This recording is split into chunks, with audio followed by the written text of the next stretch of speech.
Bună seara! Suntem la o nouă ediție a emisiunii Cu Sufletul Deschis. Invitata mea din această seară este Cristina Diosegi, care vă va captiva prin povestea vieții ei. Bună seara și bine ai venit, Cristina! Bună seara, Dacia! Ce te-a determinat sau de ce ți-ai dorit să vii să ne spui povestea vieții tale? Pur și simplu, în momentul în care schimbarea mea s-a produs acum 3 ani, din Cristina care se victimiza mereu și vedeam mereu viața toată o dramă și nu vedeam nimic bun la mine, am zis că în momentul în care se va întâmpla acel ceva, schimbarea mea de care îmi spuneau mulți, că tu într-o bună zi o să ajungi cineva care probabil va învăța de la tine mai multe, mi-am zis, cred că acum e momentul să fac pasul acesta. Și cum ți-ai imaginat tu această emisiune? Mai sincer să fiu, nu m-am imaginat-o nici cum. Nici măcar nu mi-am pregătit acasă cuvintele să zic, mamă, ce o să zic la emisiune în față sau să fie cât mai pompos, nici de cum. Din contră, chiar și cu greșelile mele, să fie așa, natural, direct. Prin asta îmi doresc foarte mult ca să scot la suprafață Cristina nouă și Cristina care era în trecut. Mă gândesc că prin povestea mea de viață o să reușesc să întorc din drum și pe alți tineri care au trecut prin ceea ce am trecut eu. Cristina, tu ai spus că acum ești o Cristina nouă și în trecut erai o altă Cristina. Haide să ne spui povestea ta de viață. Da. M-am născut într-o familie destul de dezbinată, pot spune așa, pentru că nici în momentul actual nu îl cunosc pe tatăl meu. Mama mea m-a dat la casa de copii de când eram mică, bebeluș, deci nu mi-aduc nicio perioadă aminte în care eu să fi stat cu mama mea. Adică nimic din parte din copilărie, când ești bebe, așa. Da. Și am nimerit în 3 familii, trei familii în plasament și când nu am mai vrut să mă țină o familie, am nimerit centre de plasament. De la bun început vreau să zic că eu aud doar 10%, de asta de multe ori vorbirea mea poate să fie puțin incoerentă, dar sper că o să-mi scuzi micile greșeli. Desigur, și tu să faci în așa fel încât să trecem peste lucrurile acestea și eu o să mă străduiesc să vorbesc în așa fel încât tu să mă înțelegi și să-mi citești de pe buze, pentru că așa, de fapt, descifrezi tu ceea ce spun eu. În mare parte citez de pe buze, pentru că în momentul în care eu mă întorc cu spatele la tine, nu înțeleg. Aud că bolborosești ceva, dar nu înțeleg. De-aia pentru mine mi-e foarte important să-ți văd fizionomia, buzele, pentru că așa citesc mai bine. Deci aud și sunete, nu doar citez de pe buze. Sunt amândouă combinate, dar am ajuns la un stadiu în care am început să citesc destul de bine de pe buze. Cu siguranță ne vom descurca și vom depăși acest moment și am ajuns în punctul în care tu ai fost dată în prima familie în plasament, apoi a urmat altă familie și apoi ai fost dată la un centru de copii. Te rog să ne povestești cât dorești tu din aceste lucruri. Pentru mine a fost o perioadă foarte haotică, am putea spune așa, pentru că niciodată nu-mi găseam locul. Mereu vedeam pe stradă copii care au mamă și tată, care sunt o familie și eu nu am înțeles niciodată de ce eu trebuia să fiu singură, târâtă dintr-o parte în alta, în centre de minori, familii. N-am înțeles niciodată de ce a trebuit ca viața mea să fie așa.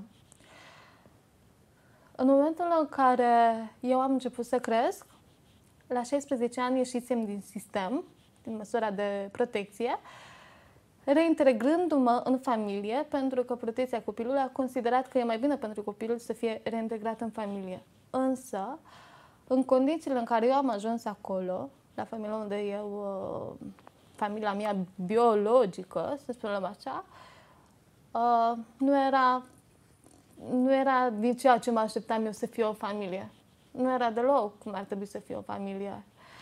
Îmi aduc aminte că a venit o asistentă socială și mi-a zis că o să fie reintegrată în familie, nu știu ce. Eu m-am bucurat foarte mult. Am zis, Doamne, în sfârșit o să am eu familia mea. Chiar dacă nu știam, eu nu cunosc iubirea de familie, iubirea de mamă, iubirea de tată. Nu înțelegeam lucrurile astea, dar vedeam pe stradă și la școală, colegele mele, colege, că familie. Venea mămica după copilaj la școală, la mine nu venea nimeni. Eu trebuia să mă duc singură acasă. Și în momentul în care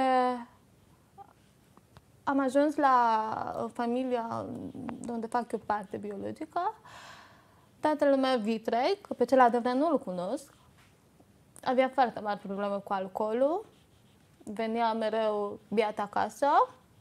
Erau puține faze în care puteai să îl prinzi lucid și să porți o conversație normală cu el.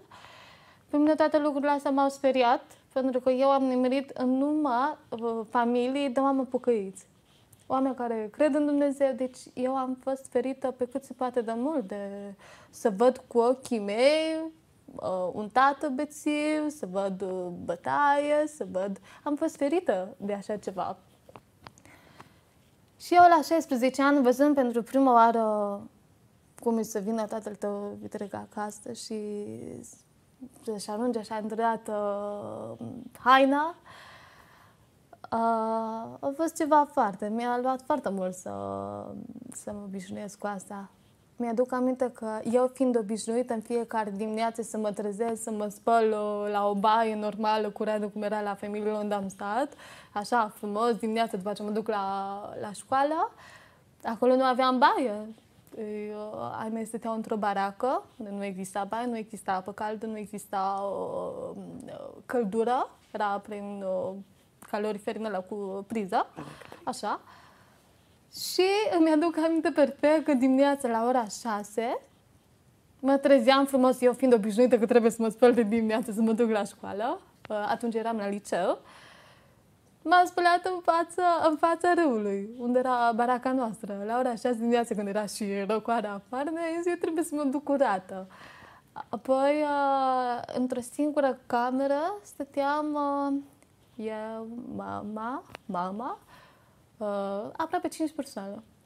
Într-o singură cameră. Și cât timp a durat perioada asta în care tu ai stat acolo?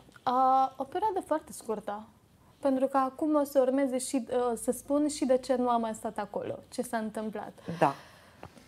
Și perioada asta, da, a fost o perioadă destul de scurtă, dar de ajuns cât pe mine să rămân marcată.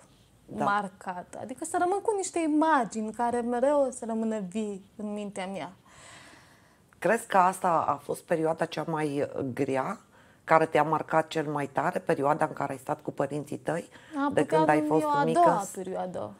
Ai mai avut și altă perioadă în care... Îmi aduc aminte perfect când să concluzionez. Da. Eu, de când am fost mică, am fost purtată dintr-o parte în alta. Da. Deci, m-a dat mama la casă de copii, a venit o familie, familia respectivă nu a mai putut să mă țină că s-a îmbolnăvit sau a pățit nu știu ce, m-a dat din nou la centru de minori. La centru de minori aștepți ca să vină o familie să te iei. Da. A venit o altă familie. Cea de la Râu de Mori e o familie de pocăiți penticostali, dar a fost singura familie de care eu pot să-mi aduc aminte că a fost o familie perfectă, în care eu nu am simțit că nu am mamă, nu am simțit că nu am tată, am în sufletul meu de copil și în mintea mea de copil, mi-am zis, ei sunt părinții mei. Eram foarte atașată de ei. Câți ani aveai? Cum? Câți ani aveai în acea perioadă? Păi eram la grădiniță și începusem și clasa 1. Și de ce a trebuit să pleci de acolo? Pentru că mama, făcând pe victima, să spunem așa, a trimis o scrisoare că dacă mie nu-mi dați fata înapoi, eu mă sinucid, eu mă omor. Deci ca și cum un fel de șantaj emoțional. Deci clar și de aici se deduce faptul că ea are probleme psihologice, psihice. Dar eu pe atunci, fiind copil, nu-mi dădeam seama ce însemnau toate lucrurile astea. Bun, zis și făcut. Am început demersurile pentru a mă muta din nou în familie, a mă reintegra în familie, asta fiind pe clasa 1. Nu mai mi-aduc aminte cu exactitate perioada, nu mai mi-aduc, dar știu exact ce nivel aveam eu.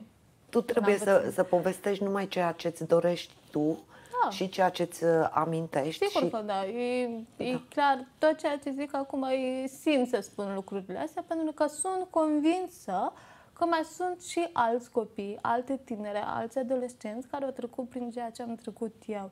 Și consider că dacă eu îmi zic povestea, vor lua câteva peticeli. Bă, uite, și Cristina a trecut pe acolo, dar uite că a reușit.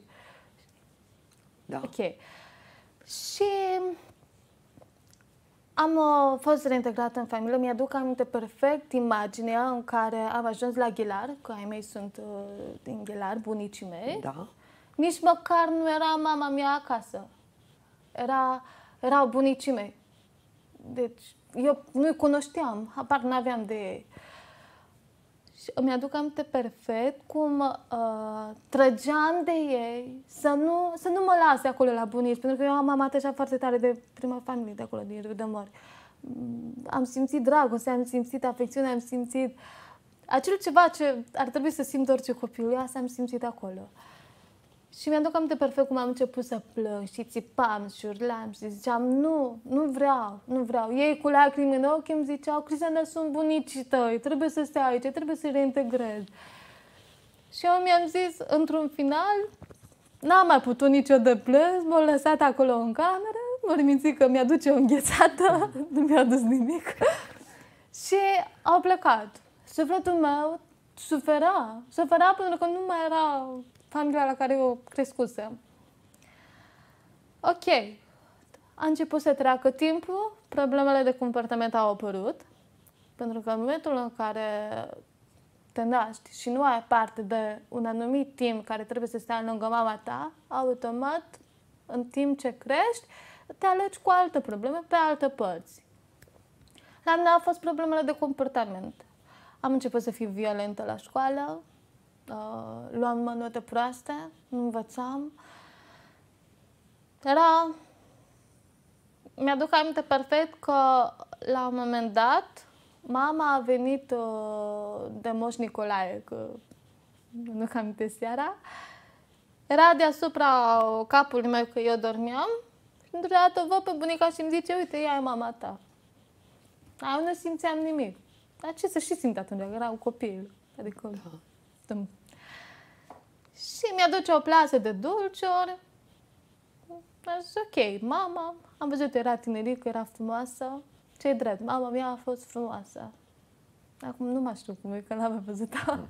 Dar știu că ea a fost foarte frumoasă, cred că se vede că mă și moștenește. Da, tu o moștenești. Așa, eu o moștenesc pe ea, exact.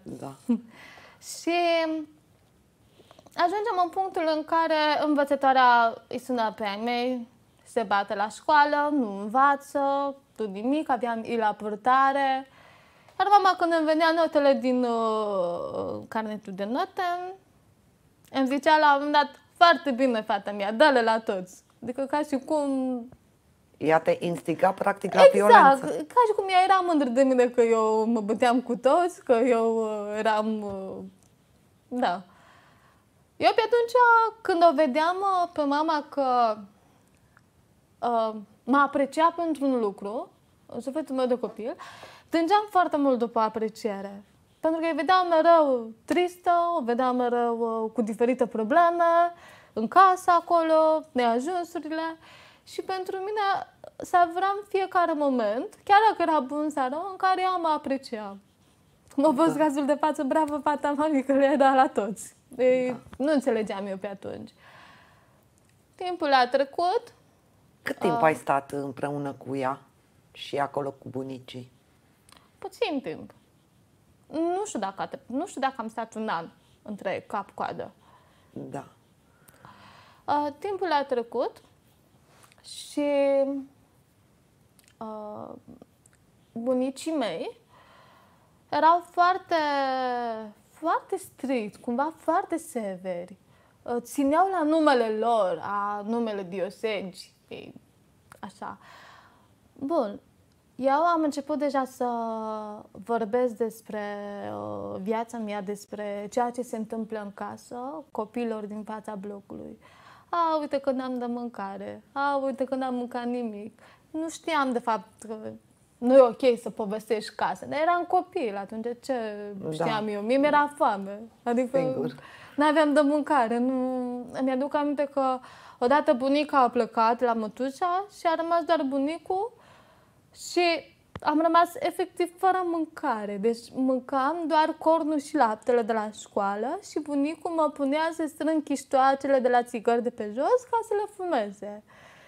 Deci îmi aduc aminte de perioada... E așa, acum vine să zâmbesc, dar pe atunci eram... Deci ca să vezi ce a însemnat la mine faptul să nu am de mâncare, să nu... Da, să faci lucruri care nu era bine să le faci, apoi tu singură să conștientizezi că lucrurile acelea nu sunt bune, că până la urmă... Pe parcurs. Asta e adevărata victorie a ta, pentru că tu în timp ți-ai dat seama de toate lucrurile acestea. Că nu era bine să faci lucrul ăsta, că nu era bine să fii violentă, că nu era bine nimic din ceea ce se întâmpla în jurul tău în acel moment. Apoi ai plecat de acolo din casă, te-ai întors din nou într-o familie, mă gândesc. Da, am început, cum am zis, povesteam casa, ceea ce se întâmplă în casă, bunicul mă putea foarte mult când auzea lucrurile astea și la un moment dat și-au dat seama că nu se mai pot descurca cu mine. Fata e prea violentă, face numai prostii, face pe ea, făceam pe mine, era așa. Mi-aduc aminte pe mama când m-a luat odată așa direct din pat, mă băga direct în vana cu apă rece. Direct în vana cu apă rece, că la Ghilara atunci pe vremea nu știu dacă era centrală. Și de multe ori nu mă duceam la școală din cauza asta, pentru că... Deci, mi-am luat bătaie cu adevărat, deci nu o palmă la frumos sau o palmă peste față. Mi-aduc aminte cum mi-am dat cu coada de la mob. Era foarte fixată pe ideea învață, trebuie să faci asta, că uite, dacă nu ce se întâmplă și dacă nu învățam bine... Aveam momente când îmi zicea că e ok comportamentul meu și aveam momente când îmi zicea ce, că tu nu vezi nimic, că nu știu ce... Deci tu practic erai debusolată, pentru că din moment ce te spunea că e bine să fii violentă și să îți faci dreptate singură și era încântată de lucrul acesta, apoi îți spunea că de fapt trebuie să fii cu minte și să înveți și în mintea ta de copil nu era nimic clar din ceea ce trebuie să fie o direcție pe care trebuie să meargă un copil.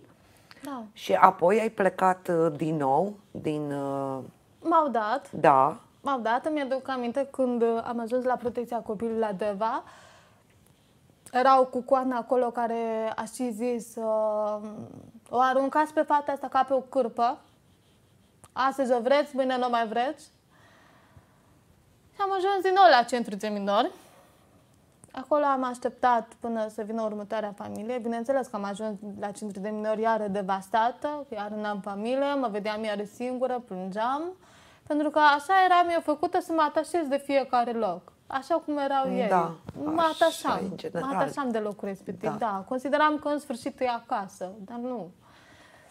Și am ajuns din nou la centru de minori, au venit o familie din Hunedoara. Acolo a fost perioada cea mai lungă în care eu am stat 10 ani de zile. Despre familia respectivă nu vreau să spun foarte multe, decât faptul că erau foarte stricți, program.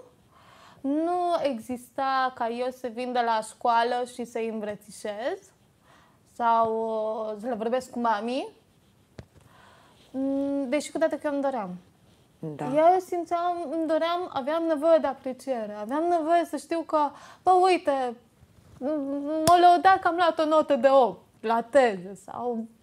Aveam nevoie de lucrurile astea și nu mi s-a oferit. Sau și dacă s-a oferit în limitat, în chestii așa. Și cam atât pot să zic. A fost o familie foarte strictă, foarte exigentă. La ora 7 eram în casă, venea cu mine să vadă dacă e fată sau băiat când ieșeam în oraș. Deci era camera fetelor, camera băieților, dar am avut ceea ce probabil alți copii n-au avut. Nu știu, deși cu toate că mi-aș fi dorit să-mi dau seama că de fapt am avut parte de ceva super ok pentru mine, dar eu nu pot să văd faptul că n-am avut voie să-mi iau eu hainele. Veneau tot timpul, le pulea pe pas să vadă dacă... Eu trebuia să mă duc să bat la ușă, mulțumesc frumos pentru haine, chiar dacă îmi plac, chiar dacă nu. Nu aveam voie să mă machiez, nu aveam voie să... Erau foarte strict, timp de 10 ani de zile. Poate că, într-un fel, strictețea asta te-a dus și pe linia de plutire corectă, dar probabil că dacă era dublată și de sentimente și de afecțiune, lucrurile luau o altă turnură și tu erai mai fericită și mai mulțumită. 10 ani ai fost în acea familie. Până la ce vârstă ai fost în acea familie? Până la 16 ani. Și din momentul acela au intervenit părinții tăi să mergi din nou acasă? La 16, da. Da, au zis că nu vrem fata înapoi. Da. Deci te-au debusolat și de acolo, te-au luat și... Da, m-au luat și de acolo, exact. Și după ce o perioadă în care ne-ai povestit-o și ai stat cu părinții tăi, ce s-a întâmplat cu viața ta? Care a fost traseul tău în continuare? Într-una din zile, fratele meu mai mic avea 4 ani. Plângea când nu are de mâncare și tatăl meu fumea și bea cafeaua în fața lui, când el plângea că nu are de mâncare și nu-i dă nimeni de mâncare. Și eu filmam cu telefonul, pentru că la un moment dat l-a luat și l-a trântit așa de pat. Ce ai, mă? De ce plângi? Cu atitudine foarte violentă, exact. Da. Și eu, ce știam eu pe atunci, nu aveam de-a face cu astfel de imagini. Eu am fost ocrotită mereu de lucruri de gen. Adică, chiar dacă am crescut în plasa mea, n-am avut parte în fața mea de imagini de gen. Și filmam cu telefonul că am zis că în momentul în care se trezește el din beție, eu să vorbesc cu el că dacă mai face vreodată lucrul ăsta, eu am fugit de acasă. N-am apucat să fac lucrul ăsta pentru că el a văzut că filmam cu telefonul, a venit dintr-o dată la mine la spart, m-a luat, uite așa, m-a trântit pe pământ. Deja noi aveam acolo ciment, un fel de linoleu pus peste. Da. Vreau să ies afară, mă trăgea înapoi jos. El abia ce ieșise din închisoare, pentru că el făcuse și închisoare, tatăl meu. Și țipete și urlete, chiar și auzul meu s-a deteriorat și datorită faptului că mi-a dat o palmă, printre altele, o palmă foarte tare pe urechea dreaptă. Și eu cu urechea dreaptă aud foarte, foarte puțin. Deci 10% cu ambele urechi, teoretic, dar urechea dreaptă foarte puțin aud. Oricum, tu ești un copil inteligent și asta se vede și prin faptul că tu ai putut să-ți suplinești lipsa asta de auz prin faptul că ai învățat să citești pe buzele oamenilor. M-am ambiționat foarte mult.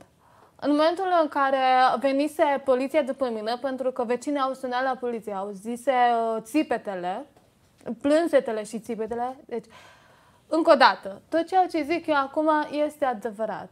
Deci Dumnezeu e sus și mă aude. Nu îmi doresc ca din povestea asta să scot la suprafață doar drama sau victimizare. Păi o să trecem și la partea frumoasă a lucrurilor. Exact. Spun ca să se observe clar pe unde am trecut și la ce am ajuns.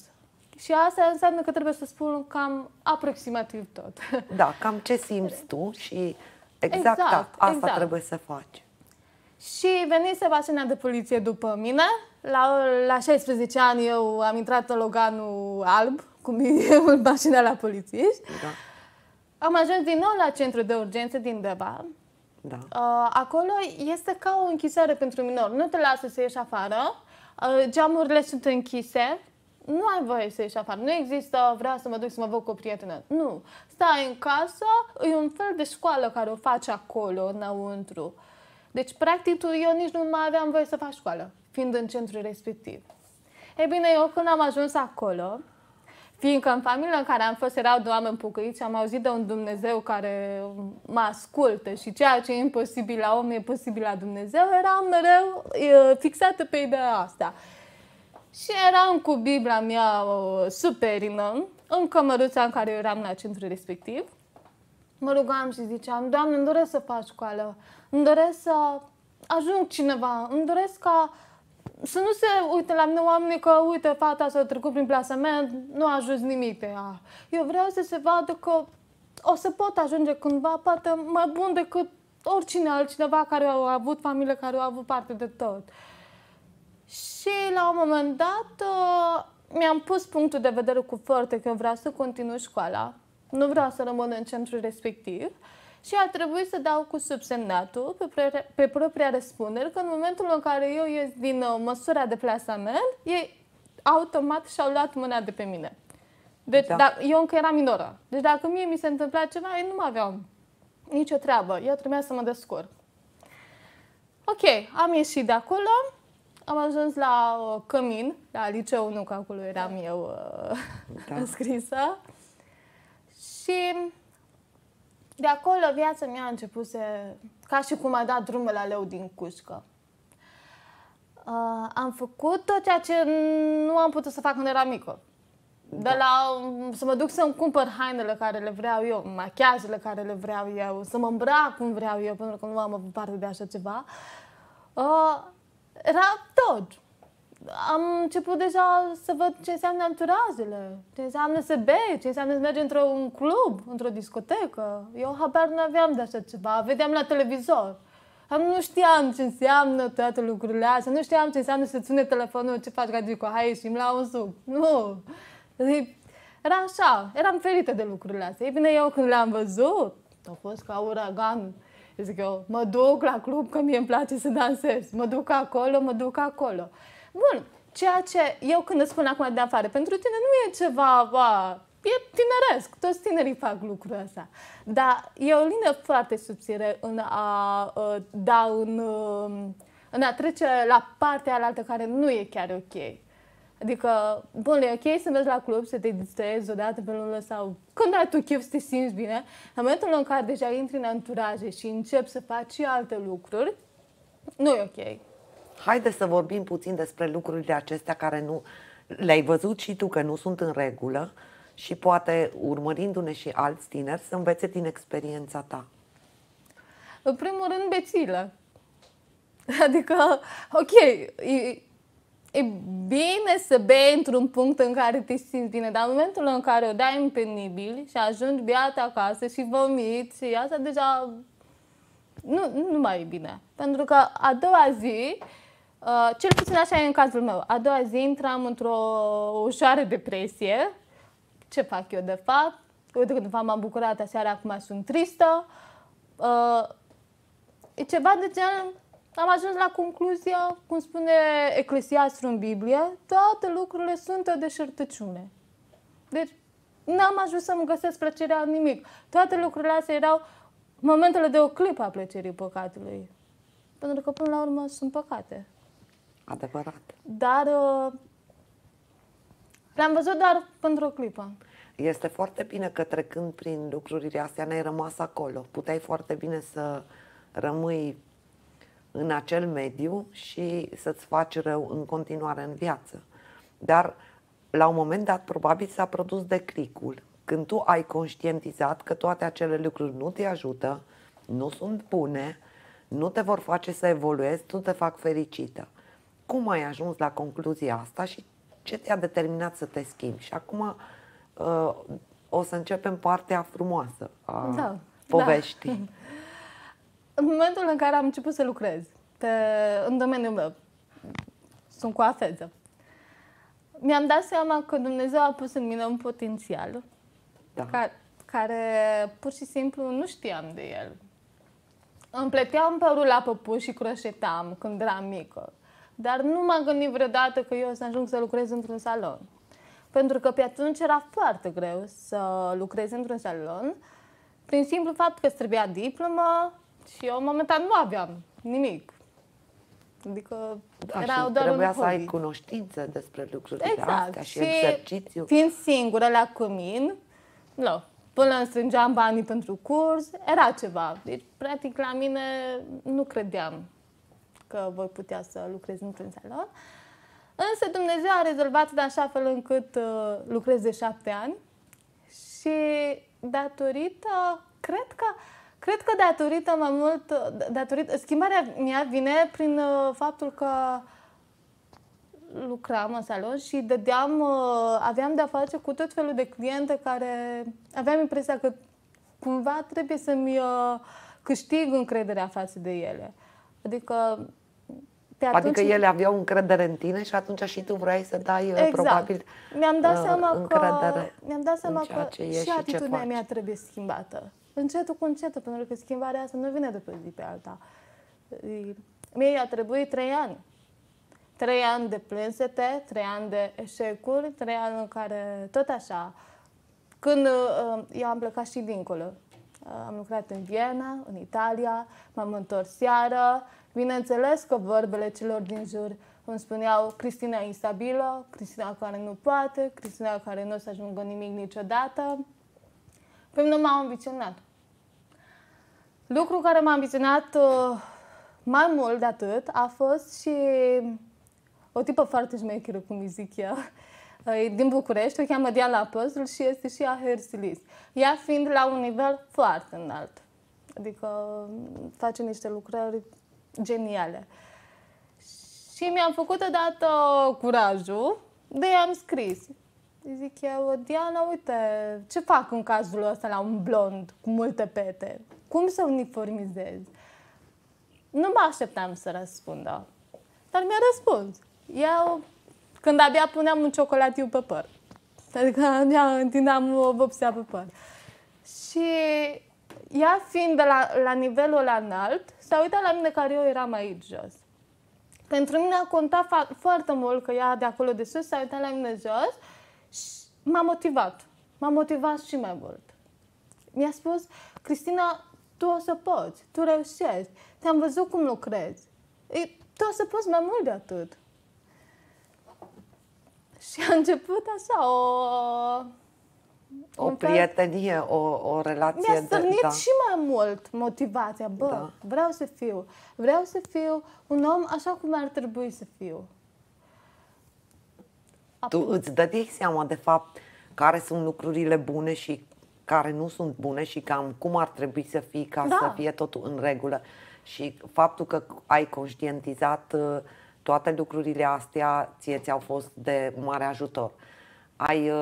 Vreau să te întreb, în toată această perioadă, tu ai citit cărți, ai citit Biblia sau... Pentru că toată motivația asta până la urmă vine și din altă parte. Adică din partea oamenilor, probabil din partea a ceea ce ai citit, probabil ai văzut și lucruri pozitive în anumite conjuncturi și cred că asta te-a făcut să-ți dorești să devii altceva decât ceea ce ai fost până în acel moment. Aș vrea să vorbim puțin despre lucrurile astea. Sigur că da. Da, citisem foarte mult. De când eram mică, mie îmi plăcea să citesc cărți. Îmi plăceau mai mult cele cu dialog. Adică când eram mică nu mă interesa nicio carte care nu are dialog. Însă acum, crescând mare și încă mai cresc, Da. începusem să-mi placă foarte mult cărțile motivaționale. Cărțile care... Uite, o carte care pe mine m-a impresionat foarte mult și a avut și ea motivația ei asupra mea, a fost Gândește cutezător, de Ben Carson. Ben Carson este unul dintre cei mai mari neurochirurgi care a făcut posibilă separarea gemenilor siamezi, dar până să ajungă la succesul în care el este acum, el a fost prostul clasei. Mama lui nu știa să citească, nu știa nimic, dar pe Ben l-a motivat mai mult faptul că mama lui l-a trimis în bibliotecă. Citește, pentru că cititul îți deschide noi oportunități, noi uși, gândește altfel, mintea ți se deschide, ești mai acumulat, ești... Și într-o zi, la ora de științe, profesorul clasei a ridicat o piatră. Nimeni din clasă nu a știut să spună ce reprezintă piatra respectivă și cum se numește, nici măcar deșteptul clasei. Iar Ben, care era catalogat ca și prostul clasei, se ridică din ultima bancă și spune este obsidian. El a știut răspunsul prin simplu fapt că mama lui l-a trimis la bibliotecă să citească. Din momentul în care el a răspuns la o singură întrebare, profesorul lui a văzut potențialul. De la întrebarea respectivă, cum se numește piatra aceasta, și Ben a știut să răspundă obsidian, a început să se schimbe tot. Și a văzut dintr-o dată potențialul. Din ceea ce am spus eu acum, pot relata faptul că și în viața mea au fost lucruri de genul. În momentul în care Diana Apostol s-a uitat la mine, care eram acolo la nivelul ăla, pentru că nu știam cu ce să mănâncă coaforul, și m-a motivat, pe zi ce trece, tot mai mult, își punea timpul ei la dispoziția mea de multe ori. De multe ori îmi răspundea la telefon și când era cu clienta pe scaun. Hai, Cristina, că văd rezultatul, sigur o să fie mișto. Hai, de bice, cum spune ea. Ok. Ca și o idee. Deci ea a fost una dintre persoanele care te-au ajutat. Mai sunt și alte persoane pe care le-ai simțit aproape și ai simțit că ți-au dat imboldul ăsta ca să mergi mai departe și să ai încredere în tine? Da. Haide să mi le spui dacă vrei și pe ele. Sigur, să le amintim. Vreau să spun pe scurt și de unde a pornit schimbarea mea mai profundă, să spunem așa. Mă refer să ajungem în punctul de vindecare și eliberare. Schimbarea mea s-a produs la Biserica Siloam, de unde făceam eu parte, la Timișoara. Eu am intrat în N biserici. Dar, în schimb, în biserica respectivă, când am văzut atâtea tineret care îl laudă pe Dumnezeu, care au o viață aparte față de cei din lume, chiar și în momentul în care vine un uragan peste ei, ei sunt foarte întăriți în Dumnezeu, au credința aia în Dumnezeu foarte aparte și sunt blânzi și au acel ceva ce îți transmite vibe pozitiv. Eu când am intrat în biserica respectivă și am văzut, am zis și eu vreau. Și eu vreau să am ceea ce aveți voi. Adică îl cunoșteam pe Dumnezeu la nivel de Dumnezeu și atât. Și nu am conștientizat niciodată puterea care ar putea să o aibă El în viața mea. N-am conștientizat. Eu mă rugam, că așa eram învățată. Era un fel de Dumnezeu, e acolo și atât. În momentul în care în biserica asta au început să-mi spună că Dumnezeu te iubește, Dumnezeu nu te condamnă, nu te condamnă pentru nimic de ceea ce ai făcut, de ceea ce vei face. Dumnezeu te iubește și atât. Eu când auzeam deja despre o iubire, care sufletul meu avea nevoie de iubire și de afecțiune, toate cele, am zis, am început să conștientizez că da, de asta am nevoie.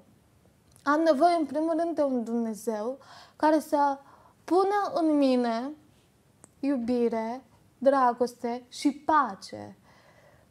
Aveam nevoie de lucrurile astea. Aveam nevoie ca El să-mi umple golul care eu l-aveam în suflet. Pentru că eu de fiecare dată, golul la care l-aveam din suflet, creat de faptul că nu am avut familie, că nu am avut tată, nu am avut mamă, nu am avut pe nimeni alături de mine, îl căutam doar la bărbați, mai în vârstă. Pentru că niciodată nu eram cu ideea vreau să am o relație apropiată de vârsta mea. Nu. Fiindcă nu am avut iubirea tatălui, mereu aveam tendința de a mă duce la bărbați mai în vârstă, de a avea o relație cu ei.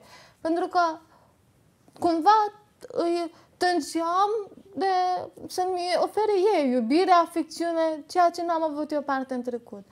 În momentul în care eu am ajuns în biserică și eram cu golul meu, mi-am dat seama că, de fapt, golul pe care noi îl avem în suflet, niciodată nu o să-l umple un om. Niciodată. Pentru că omul va umple golul ăla doar temporar. Și mi-am dat seama că, de fapt, Dumnezeu vrea să umple golul ăla definitiv. Ca în momentul în care, dacă eu o să am o relație și va pleca de lângă mine, să nu mai creeze din nou un gol. Și inima mea deja să fie umplută cu dragoste, cu pace, cu armonie. Persoana care va veni în viața mea va fi doar o binecuvântare din partea lui Dumnezeu. Nimic mai mult. Și îți dai seama că noi la biserica de unde fac eu parte, avem niște idei foarte, foarte diferite și aparte, să spunem așa. Adică noi, întâi de toate, punem accentul pe iubirea aproapelui de lângă noi. Asta e în orice religie. Până la urmă, Dumnezeu e Cel care ne dăruiește dragoste, care ne dă putere, care ne transmite I-am spus să lumină și exact. Cred că și trebuie respectate anumite reguli în toate religiile. Adică dacă... Categoric. Nu știu cât poate să fie diferită o religie de cealaltă atâta timp cât privim pe Dumnezeu în același mod, că Dumnezeu este dragoste, că Dumnezeu este iubire, că Dumnezeu este lumină. Și că trebuie să-L iubim și trebuie să fim într-un anume fel, că așa este bine și pentru noi. Și așa ne simțim oameni, practic, că făcând ceea ce e bine, suntem și noi oameni, nu suntem altceva. Nu ne comportăm ca niște animale, nu ne comportăm ca în junglă sau în alt mod. Și în Biblie e un verset tare fain care îmi place mie și mi-l aduc aminte des. Spune așa: chiar dacă ați avea limbi îngerești și omenești și nu ați avea dragoste, sunteți nimic. Sunteți ca pleava în vânt. Sunt N versete în Biblie în care Dumnezeu menționează cuvântul dragoste. Să vă iubiți unii pe alții cum v-am iubit eu. Iubiți-vă aproapele vostru ca pe voi înșivă. Iubiți-vă soția, partenerul cum a iubit Domnul Iisus biserica. Deci, punctul după care eu mă ghidez e compasiunea și iubirea față de aproapele meu. Dar să știi că nu e de pe o zi pe alta lucrurile astea. Îți ia mult să le înveți. Adevărat. Îți ia mult. Cartea care o citesc în momentul de față se numește Cum ne schimbă Dumnezeu creierul. Dar nu este o carte teologică. Nu e neapărat teologică. Mergi, fă, adu-te, zi rugăciuni. Nu.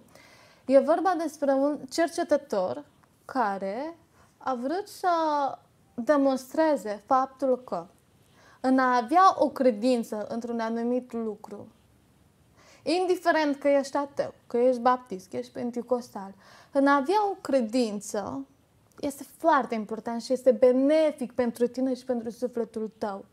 Dacă tu alegi să crezi în Buddha, dau un exemplu, corect, foarte bine, dar dedică-te în totalitate acelei divinități, pentru că, din punct de vedere psihologic, pe tine te ajută foarte mult. Așa e la mine. În momentul în care eu am început să-L văd pe Dumnezeu, nu un Dumnezeu autoritar, nu un Dumnezeu care e gata să pedepsească în secunda următoare în care ai greșit. În momentul în care eu l-am văzut pe Dumnezeu, un om care mă primește cu brațele deschise, viața mea s-a schimbat. Eu m-am rugat, eu mi-am dorit să aflu și mai mult din Dumnezeu. Doamne, vreau să te descoper mai mult. Doamne, vreau ca prin mine să se vadă că Tu existi. Mândria mea să o lași deoparte. Mândria mea, dacă vreodată va fi ca Dumnezeu să mă înalțe mai sus,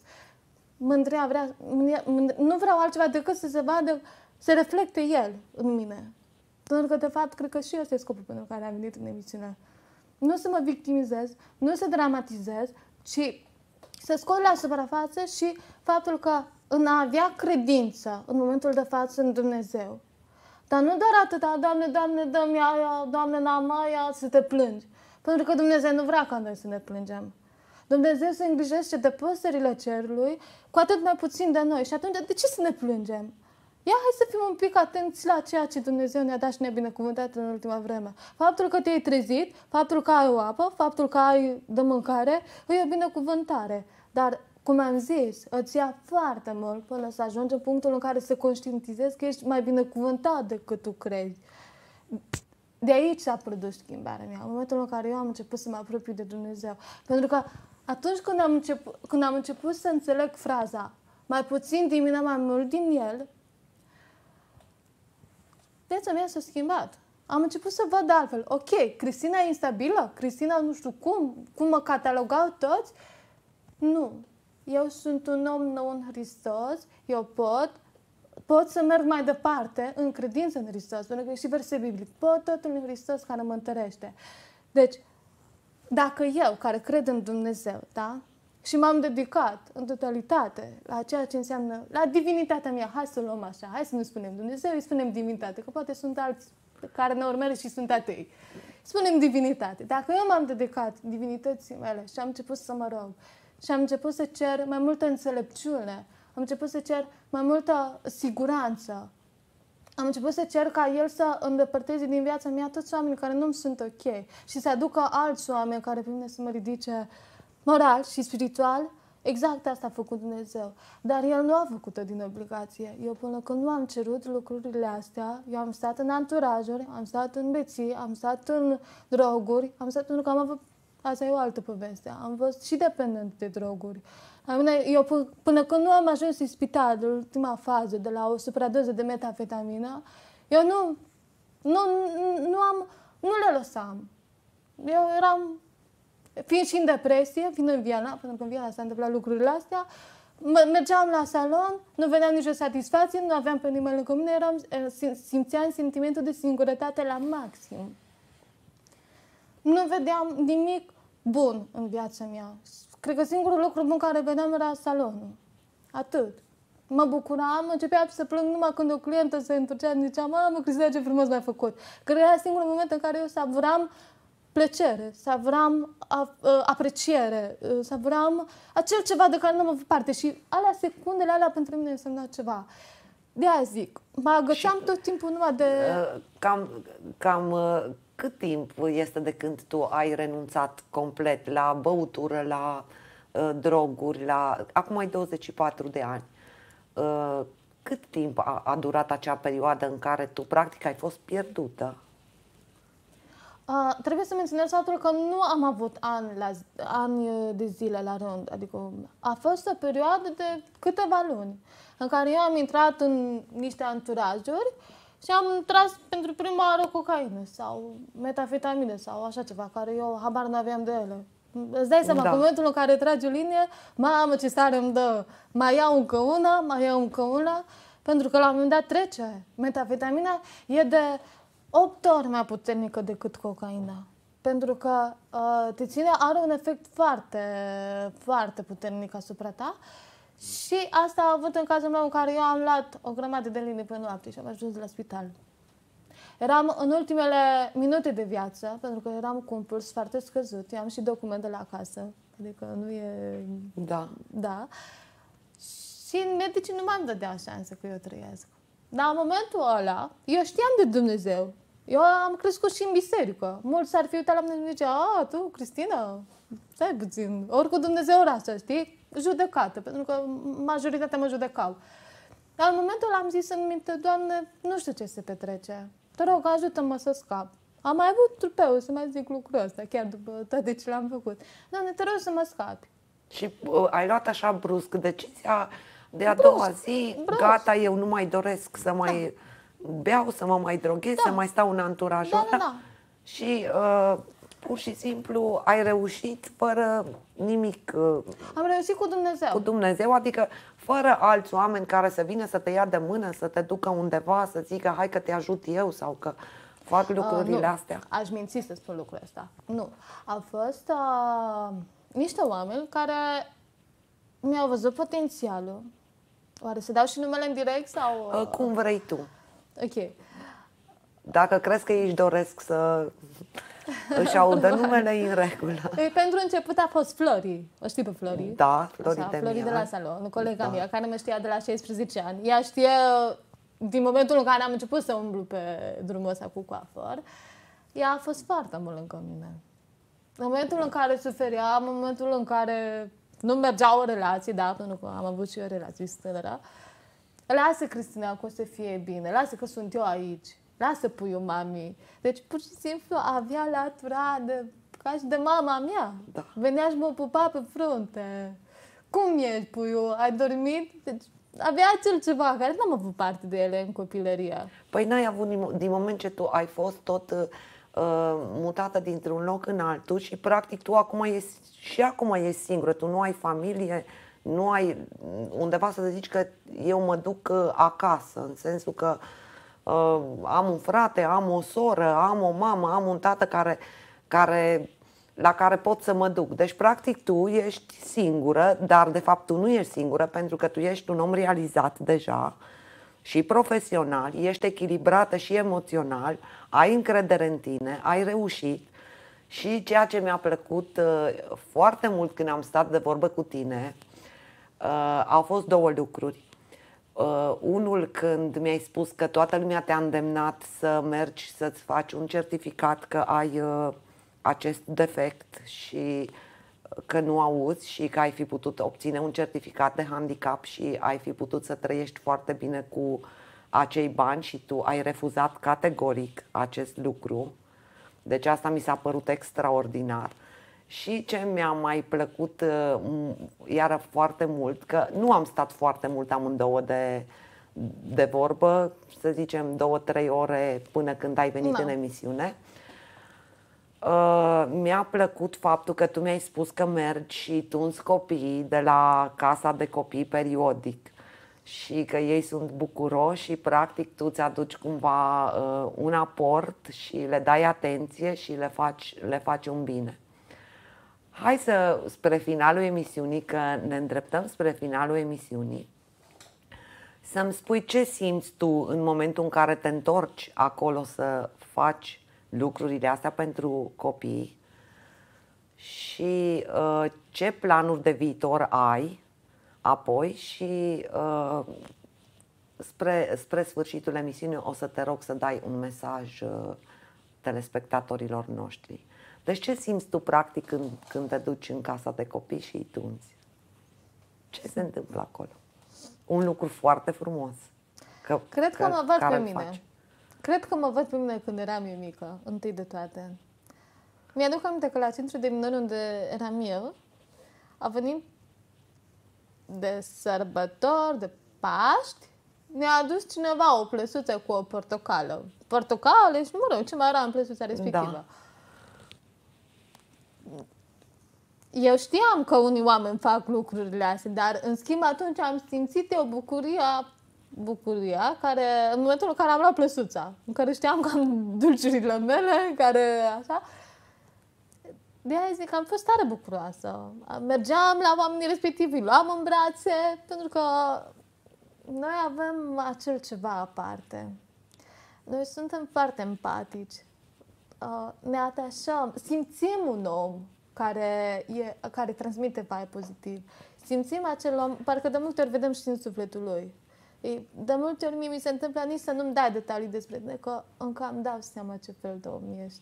Cu siguranță se dezvoltă niște abilități la acești copii care stau departe de părinți și de afecțiune. Sunt speciali.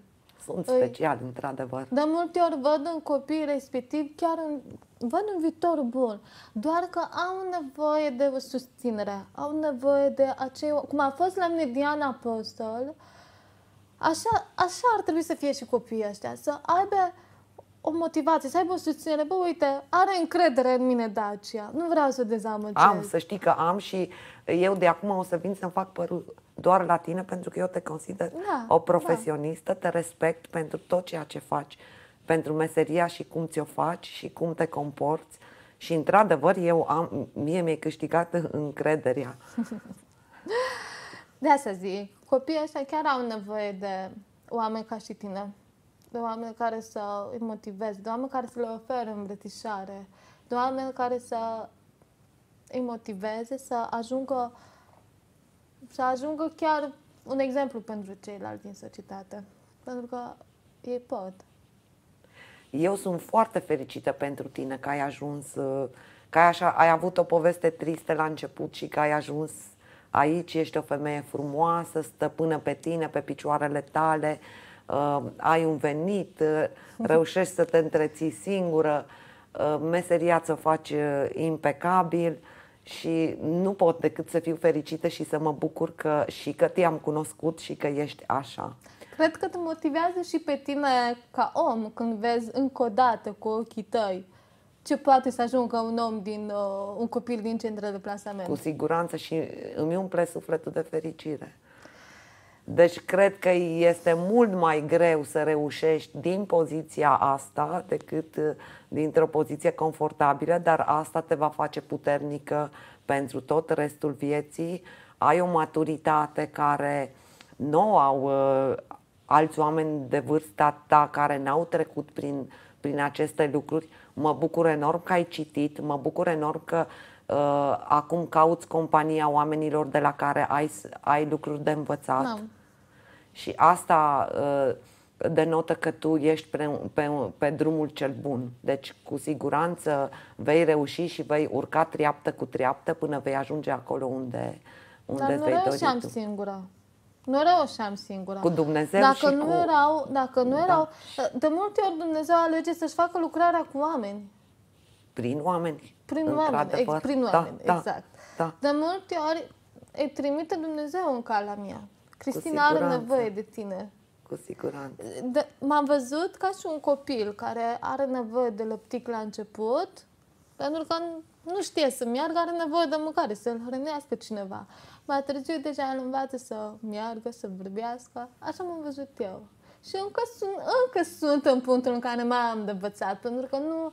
Toți avem de învățat, Cristina. Nimeni nu-i perfect. Cine spune că e perfect și că a ajuns acolo și că e cel mai puternic om, și nu cred că este chiar așa. Mereu ne perfecționăm, mereu avem și momente bune și momente mai puțin bune în viață, pentru că așa e făcută viața, dar cu credință și cu încredere în noi le depășim pe toate și cu oamenii pe care îi avem în jur, bineînțeles. Să știi, pot spune ferm și 100% sigur, fără să mă îndoiesc deloc în inima mea, că dacă nu era Dumnezeu ăsta în viața mea, eu nu ajungeam unde sunt acum.